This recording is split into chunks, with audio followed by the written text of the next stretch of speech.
Oke. Assalamualaikum warahmatullahi wabarakatuh. Nahmaduhu wa nusalli ala rasulil karim.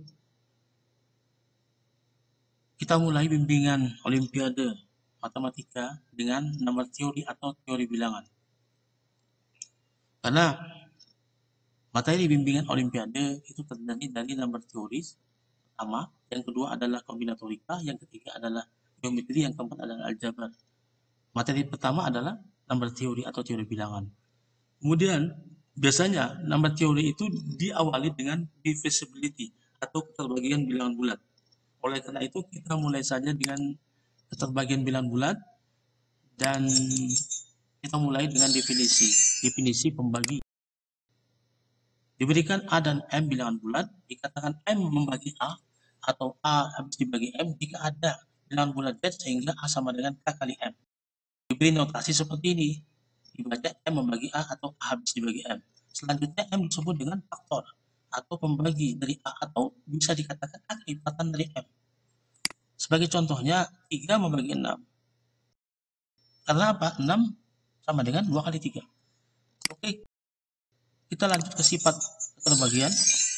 Sifat pertama yaitu cukup jelas, diberikan X, Y, Z adalah bilangan bulat, jelas X itu membagi 0, asalkan tidak 0. Karena kalau 0 ini menjadi tidak terdefinisi. Ini jelas juga, jika X membagi 1, sudah pasti X itu kalau bukan 1 ya min 1. Nah, kalau X-nya sama dengan 1 atau min 1, pasti X itu habis membagi 1. Dan tentu X habis membagi dirinya sendiri, asalkan X tidak sama dengan jelas. Nah, sifat ketiga, jika X membagi Y, maka berlaku XZ membagi YZ. Untuk setiap Z bilangan bulat yang tak 0. Sifat keempat, jika X membagi Y, di mana Y tidak sama dengan 0, maka berlaku nilai mutlak X lebih kecil sama dengan nilai mutlak Y.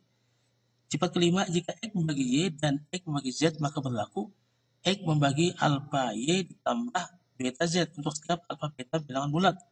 Sifat keenam, jika X membagi Y dan X membagi Y plus Z atau Y min Z, maka berlaku X membagi Z. Sifat ketujuh, jika X bagi Y dan Y membagi Z, maka berlaku X membagi Z. Nah, sifat kedua ini disebut dengan sifat refleksif. Sifat yang kelima disebut dengan sifat linear, sedangkan sifat ketujuh disebut dengan sifat transitif. Artinya, ini kami hanya buktikan sifat ketujuh saja, sifat 1 dan ke-6 dipersilahkan pada penonton untuk membuktikannya sendiri.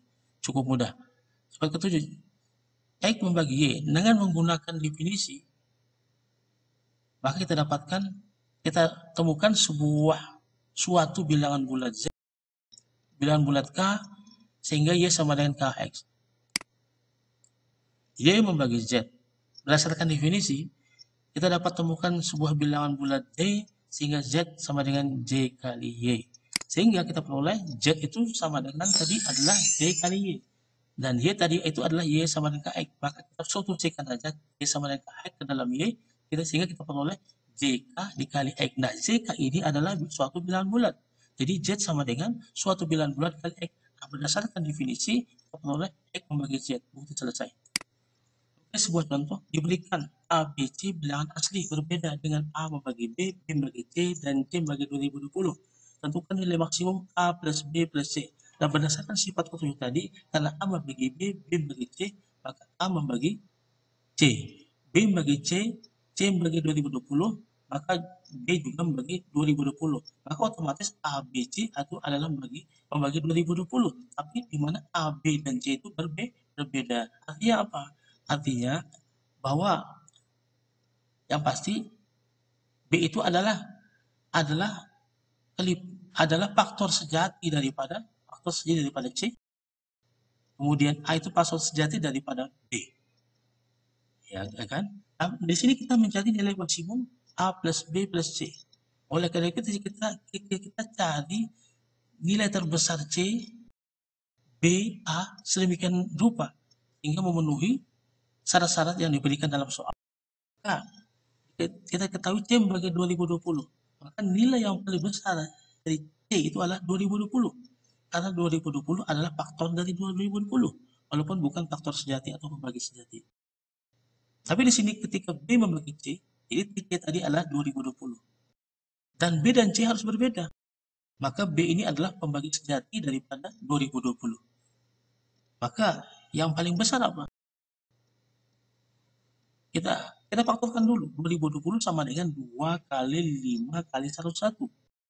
Maka yang paling besar adalah 5 kali 101 atau 505.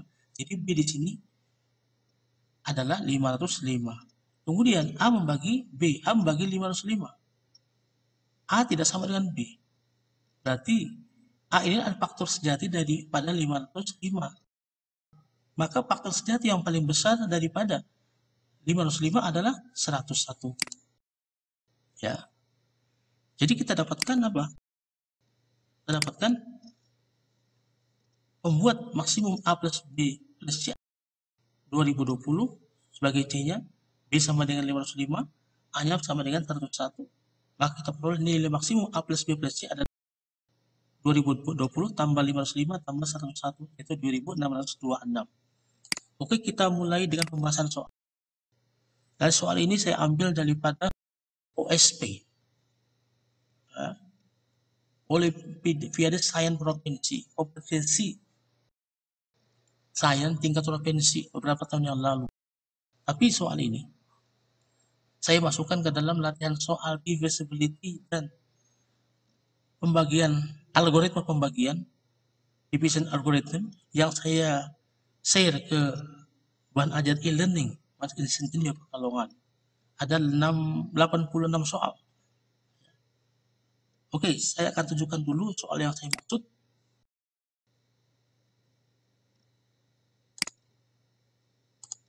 Ini adalah soal-soal tentang number theory, submaterinya divisibility and division algorithm, keterbagian bilangan bulat dan algoritma pembagian.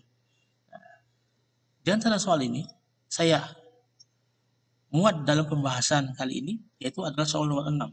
Ya, soal nomor 6, tentukan semua bilangan bulat positif M sehingga 3M plus 25 per 2 M-5 merupakan bilangan bulat positif.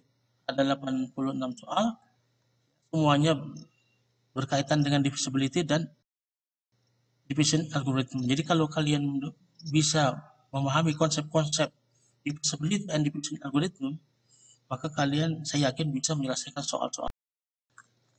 Kita lanjut saja. Tentukan semua bilangan bulat positif M sehingga 3M plus 25 per 2 M-5 merupakan bilangan bulat positif.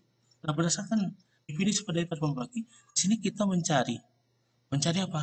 Mencari semua bilangan bulat positif M sehingga 3M plus 25 itu habis dibagi 2M-5, atau dengan kata lain, cari semua bilangan bulat positif sehingga 2M-5 itu membagi 3M plus 25. Nah, di sini kami akan memberikan solusinya dengan cara yang berbeda, tentunya lebih sederhana. Perhatikan di sini. Mula-mula kami letakkan pembilangan penyebut di kedua ruas, kiri dan kanan, yaitu 3M plus 25, 2M-5. Kemudian, bagaimana caranya supaya kedua ruas ini sama?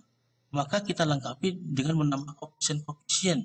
Kita cari koefisien 3M plus 25, koefisien 2M-5, dan sebuah konstanta, agar kedua ruas ini sama nilainya. Jelas bahwa di sini koefisien yang pertama adalah 2, koefisien daripada 3M plus 25, koefisien yang kedua adalah 3, dan tambah 65 sebagai konstanta. Coba perhatikan di sini, sehingga kedua ruas ini menjadi sama. Coba perhatikan di sini, 2M-5 itu kan habis membagi dirinya sendiri, ya, berdasarkan sifat kedua. Asalkan tidak 0. Jelas tidak 0 2M-5 ini. Jadi X membagi X asalkan X tidak 0, sifat kedua. Tidak 0, kenapa? Karena 3M plus 25 adalah habis dibagi 2M-5. Ya. 3M plus 25 per 2M-5 itu adalah bilangan bulat positif. Ya kan? Sehingga 2M-5 pun harus bilangan bulat positif. Jadi tidak 0. Jadi 2M-5 jelas habis dibagi dirinya sendiri. Kemudian 3M plus 25 tadi diketahui habis dibagi 2M-5. Karena 3M plus 25 habis dibagi 2M-5, 2M-5 juga habis dibagi 2M-5, maka berdasarkan sifat ke-5, yaitu jika X membagi Y dan X membagi Z, maka berlaku X membagi alpha Y plus beta Z untuk setiap bilangan bulat Y, alpha, dan beta. Dan menggunakan sifat ke-5 ini, maka sudah pasti kita peroleh apa? 265 juga pasti habis dibagi 2M min 5. Ruas kiri, ruas kanan habis dibagi apa? Dibagi dengan 2M min 5. Ya. 23M plus 25 min 2M min 5 itu habis dibagi 2M min 5. Akibatnya 65 juga habis dibagi 2M min 5. Dengan kata lain 2M min 5 ini adalah faktor-faktor daripada 65. Apa faktor-faktor positifnya? Dia itu adalah 1, 5, 13, dan 65. Maka dengan menyelesaikan persamaan 2M min 5 sama dengan 1, 5, 13, 65, ya, dan mudah kita peroleh M-nya pasti adalah sama dengan 3, 5, 9, 35. Misalnya kalau 2M min 5 sama dengan 1, maka 2M sama dengan 6, maka M-nya 3. 2M min 5 kalau sama dengan 5, 2M sama dengan 10, maka M-nya 5. Ya, 2M min 5 sama dengan 65, maka 2M sama dengan 70, maka M-nya sama dengan 35. Oke, kita teruskan ke soal nomor 2. Tentukan semua bilangan asli yang dapat dinyatakan sebagai A plus B per C plus B plus C per A plus C plus A per B. Untuk suatu A, B, C bilangan asli dengan GCD AB sama dengan GCD BC sama dengan GCD CA sama dengan 1. Nah, di sini kita diminta untuk mencari semua bilangan asli yang dapat dinyatakan dalam bentuk seperti ini. Untuk suatu bilangan asli A, B, C, di mana A dan B, B dan C dan A itu adalah relatif prima. Nah, untuk menyelesaikan masalah ini, saya butuh sebuah teorema. Tapi sayangnya teorema ini saya tidak akan bahas di sini. Karena teorema ini adalah masuk ke dalam teorema greatest common divisor. Nah, ketika nanti masuk ke dalam greatest common divisor, lalu saya buktikan teorema ini dan bagaimana cara menggunakan teorema ini untuk menyelesaikan masalah-masalah olimpiade matematika. Teorema ini berbunyi, jika A, B, C bilangan asli, di mana A membagi C, B membagi C, dan GCD A dan B1, maka berlaku AB membagi C. Untuk itu, saya bagi masalahnya menjadi 2 kasus. Kasus pertama adalah ketika A sama dengan B sama dengan C sama dengan 1. Jadi AB, C-nya nilai 1. Mudah dipahami bahwa nilai A, B, C sama dengan 1 ini sudah memenuhi kriteria dalam soal. Yaitu di sini A, B, C-nya bilang asli. Dan greatest common divisor AB, BC, CA adalah 1. Jadi kita tinggal cek saja ke dalam bentuk A plus B per C plus B plus C per A plus C plus A per B. Kita masukkan saja. Jadi 1 plus 1 per 1 tambah 1 plus 1 per 1 tambah 1 plus 1 per 1 sama dengan 2 tambah 2 tambah 2 sama dengan 6. Oleh karena itu 6 adalah salah satu bilangan asli yang dimaksud dalam soal. Kemudian untuk kasus kedua, jika A, B, C-nya bukan triple 111. Nah, untuk menyelesaikan masalah ini, maka saya ubah bentuk A plus B per C plus B plus C per A plus C plus A per B ini ke dalam bentuk yang lain tapi masih senilai atau ekuivalen dengan cara mengubah penyebutnya. Jadi saya ubah menjadi ABC, C menjadi ABC, menjadi ABC, menjadi ABC, sehingga kita peroleh apa? A kali B kali A kali AB kali A plus B tambah BC dikali B plus C ditambah AC kali C plus A per ABC.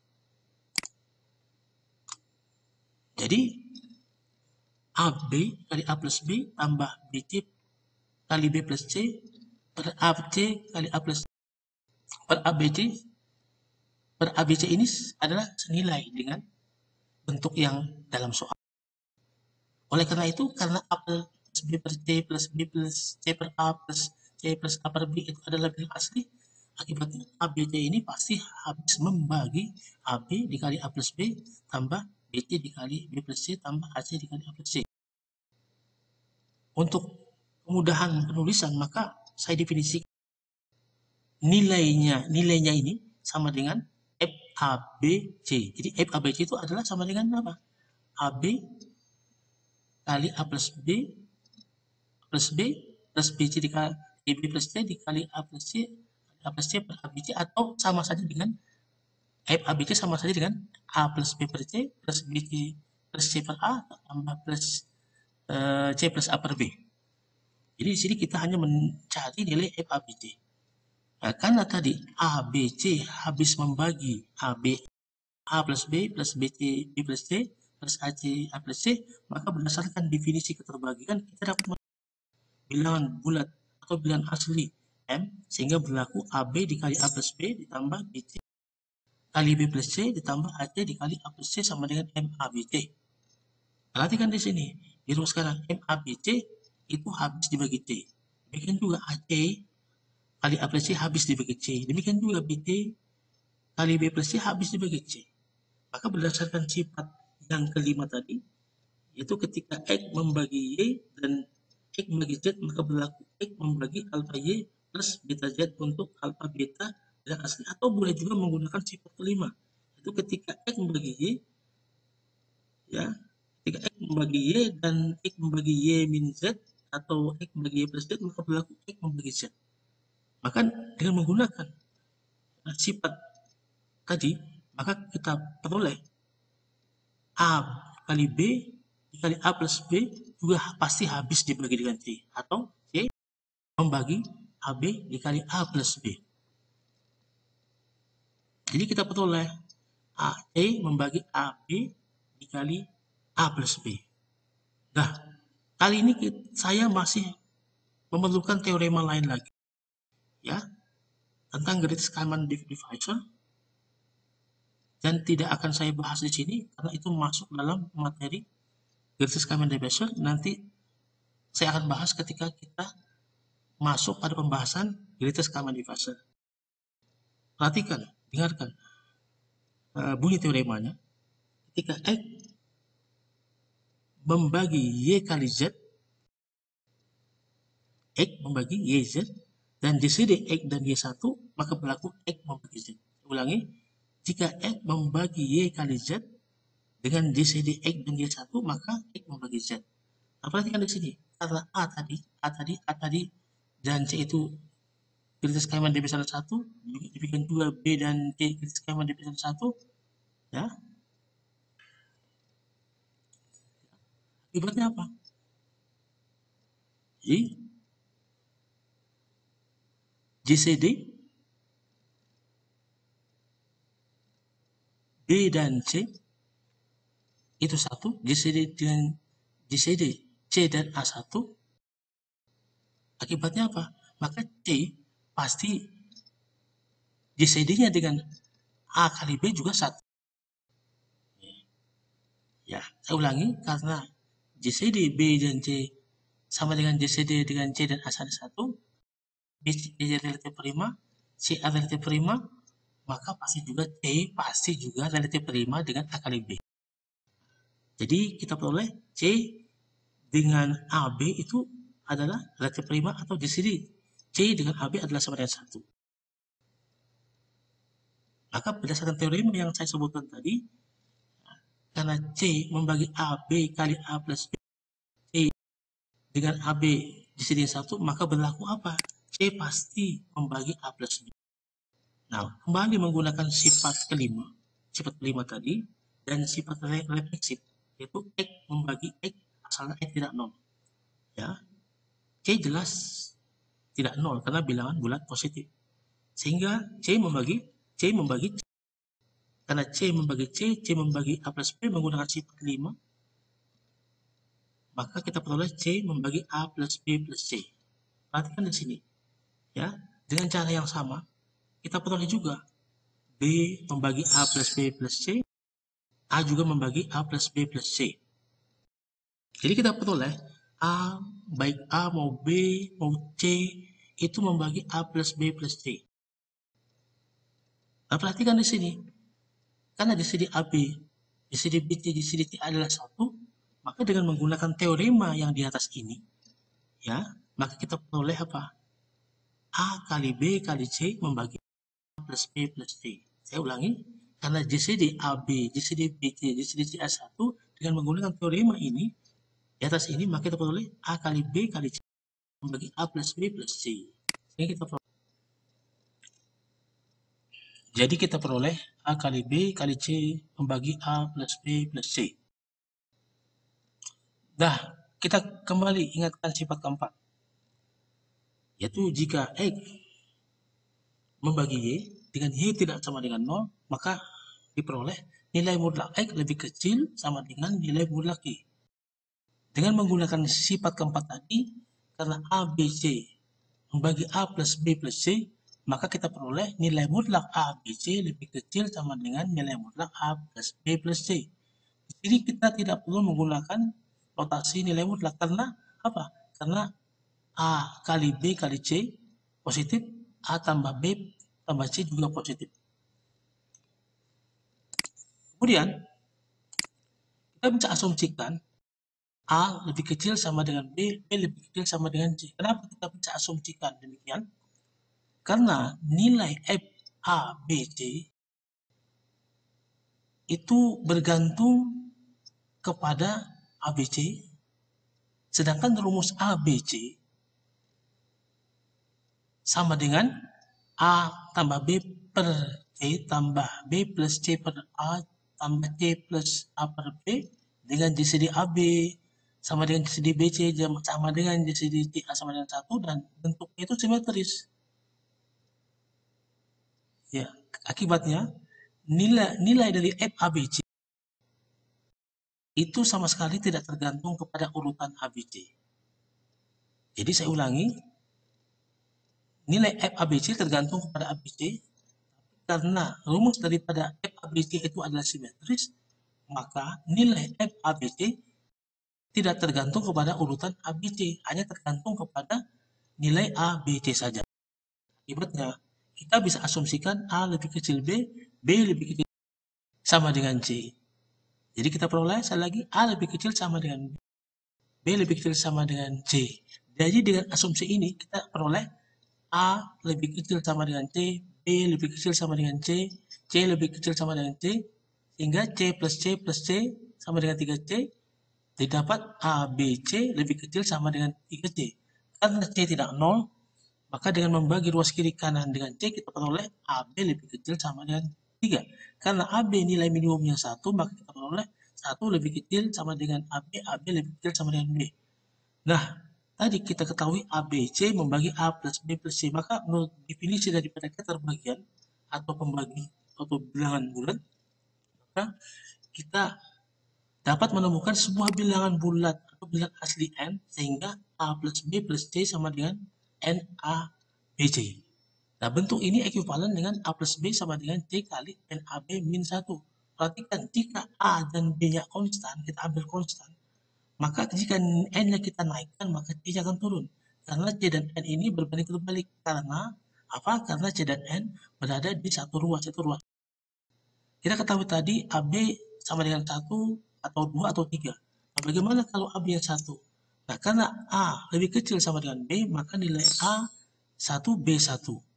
Kalau N-nya kita ambil, maka kita peroleh 1 tambah 1 sama dengan C kali 1 kurang 1, 0. Sehingga ruas kiri, ruas kanan tidak sama.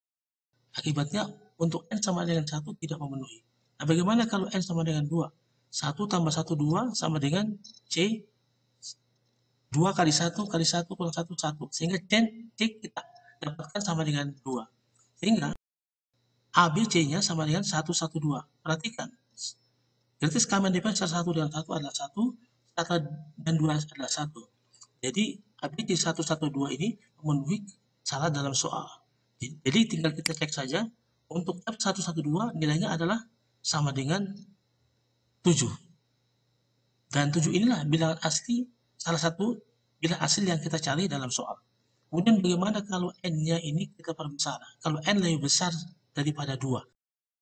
N sama dengan 2, nilai C-nya sama dengan 2. Nah, kalau N-nya lebih besar dari 2, maka nilai maksimum daripada C-nya di sini adalah 1. Kalau C-nya 1, 1, 1, 1, jadi ABC-nya 1, 1, 1, 1. Nah, itu sudah masuk ke dalam kasus pertama.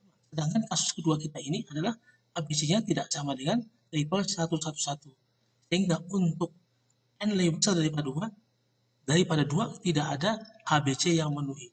Yang memenuhi hanyalah ABC sama dengan 112 dengan nilai F112 sama dengan 7.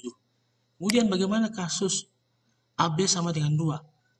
Jelas, karena A lebih kecil sama dengan B, maka A sama dengan 1, B sama dengan 2. Kalau kita ambil N sama dengan 1, kita peroleh 1 tambah 2 sama dengan C dikali 1. 2 kali 1 kurang 1, 1. Sehingga C sama dengan 3. 1 tambah 2, 3. Sama dengan C kali 1, 2 kali 1. 2 kurang 1. C sama dengan 3. Kita peroleh A-nya 1, B-nya 2, C-nya 3.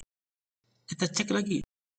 Greatest common divisor 1 dan 2 adalah 1, 1 dan 3 adalah 1, 2 dan 3 adalah 1. Dan ini memenuhi syarat dalam soal. Hingga kita cek saja. F1, 2, 3 kita peroleh adalah sama dengan 8. Nah, oleh karena itu 8 adalah salah satu bilangan asli yang kita cari. Kemudian bagaimana kalau N-nya lebih besar daripada 2? Kalau N sama dengan 1 sama dengan 3 C-nya, ketika N sama dengan 1, C sama dengan 3. Ketika N-nya ya kita perbesar lebih besar daripada 1, maka nilai maksimum daripada C-nya adalah 2. Kalau seandainya C-nya sama dengan 2, maka kita peroleh ABC 1, 2, 2. Perhatikan di sini. B-nya 2, C-nya 2. Dan ini bertentangan atau kontradiksi dengan syarat dalam soal, di mana greatest common divisor B dan C haruslah sama dengan 1. Nah, oleh karena itu, untuk ABC sama dengan 1, 2, 3 memenuhi, sedangkan untuk N lebih besar daripada 1, maka tidak ada nilai ABC yang memenuhi. Jadi untuk kasus kedua ini, bilangan asli yang kita peroleh adalah F1, 2, 3 yaitu sama dengan 8. Bagaimana kalau A sama dengan 3? Tentu saja hanya sama dengan 1, B-nya sama dengan 3 menurut keterangan asumsi A lebih kecil sama dengan B. Nah, kalau kita ambil N yang sama dengan 1, 1 tambah 3, 4 sama dengan C. 1, 3 kali 1 kurang 1, 2. 2 C sama dengan 4 sehingga diperoleh C sama dengan 4. Perhatikan ini 3 dan 2. B-nya 3, C-nya 2. Ini kontradiksi dengan asumsi kita, yaitu B lebih kecil sama dengan C. Sehingga ini tidak memenuhi. Nah, bagaimana kalau N lebih besar dari 1? Kalau N-nya saja sama dengan 1, C sama dengan 2, maka tentunya kalau N lebih besar 1, maka nilai maksimumnya untuk C di sini adalah 1. Dan ini tidak memenuhi. Ya, karena kontradiksi dengan asumsi A lebih kecil sama dengan B, B lebih kecil sama dengan C. Sehingga untuk AB sama dengan 3, untuk kasus ini tidak ada nilai A, B, C yang memenuhi. Sehingga hanya ada 3 bilangan asli yang memenuhi, yang dapat dinyatakan dalam untuk A plus B per C plus B plus C per A plus C plus A per B merupakan bilangan asli dengan GCD AB-nya 1, GCD C-nya 1, GCD C-nya 1, yaitu adalah 6, 7, 8. Demikian kita tadi telah membahas 2 soal. Satu soal matematika, yaitu soal Olimpiade Matematika tingkat provinsi, dan soal yang terakhir ini adalah soal Olimpiade Matematika tingkat nasional. Kita telah berbicara tentang definisi, ya, keterbagian, kemudian sifat-sifat keterbagian, kemudian kita terapkan definisi tadi dan sifat-sifatnya tadi untuk menyelesaikan 2 soal ini. Nah, masih ada 85 soal lagi tentang teori bilangan, khususnya tentang divisibility atau keterbagian bilangan bulat dan algoritma bagian. Silakan untuk dikerjakan. Silakan download latihan soal itu di bahan ajar e-learning di Pekalongan. Kerjakan sebagai latihan. Semoga sukses dan bermanfaat. Assalamualaikum warahmatullahi wabarakatuh.